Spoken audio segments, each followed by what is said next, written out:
Plutarch said, "Character is simply habit long continued." Hello, dear students. I'm Miss Lindley, and this is Plutarch. Welcome to class. Today we're going to continue with Dryden's translation of the Life of Nicias. I'm going to throw some stuff up on the screen that should help you follow along.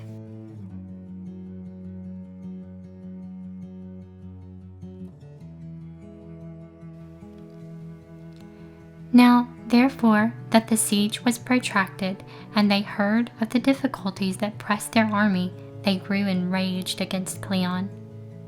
But he turned all the blame upon Nicias, charging it on his softness and cowardice that the besieged were not yet taken. "Were I general," said he, "they should not hold out so long." The Athenians not unnaturally asked the question, "Why then, as it is, do you not go with a squadron against them?" And Nicias, standing up, resigned his command at Pylos to him, and bade him take what forces he pleased along with him, and not be bold in words out of harm's way, but go forth and perform some real service for the commonwealth. Cleon at the first tried to draw back, disconcerted at the proposal, which he had never expected.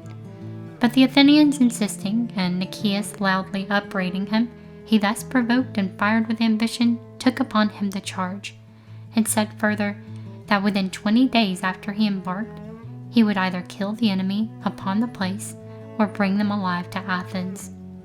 This the Athenians were readier to laugh at than to believe, as on other occasions also his bold assertions and extravagances used to make them sport, and were pleasant enough.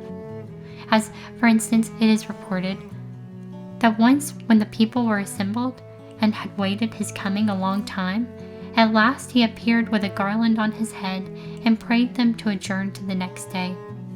"For," said he, "I am not at leisure today. I have sacrificed to the gods, and am to entertain some strangers." Whereupon the Athenians, laughing, rose up and dissolved the assembly.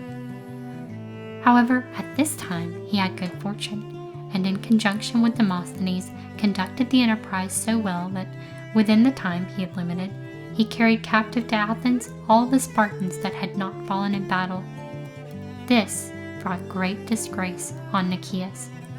For this was not to throw away his shield, but something yet more shameful and ignominious, to quit his charge voluntarily out of cowardice, and voting himself, as it were, out of his command of his own accord, to put into his enemy's hand the opportunity of achieving so brave an action. Aristophanes has a jest against him on this occasion in the Birds. "Indeed, not now the word that must be said is, do like Nicias or retire to bed." And again, in his Husbandman, "I wish to stay at home and farm, what then? Who should prevent you? You, my countrymen, whom I would pay 1,000 drachmas down, to let me give up office and leave town. Enough, content, the sum 2,000 is, with those that Nicias paid to give up his." Besides all this, he did great mischief to the city by suffering the accession of so much reputation and power to Cleon, who now assumed such lofty airs, and allowed himself in such intolerable audacity as led to many unfortunate results, a sufficient part of which fell to his own share. Amongst other things, he destroyed all the decorum of public speaking. He was the first who ever broke out into exclamations, flung open his dress, smote his thigh, and ran up and down whilst he was speaking. Things which soon after introduced amongst those who managed the affairs of state such license and contempt of decency as brought all into confusion. And that's all there is for today. We'll end with our closing words. "The mind is not a vessel to be filled,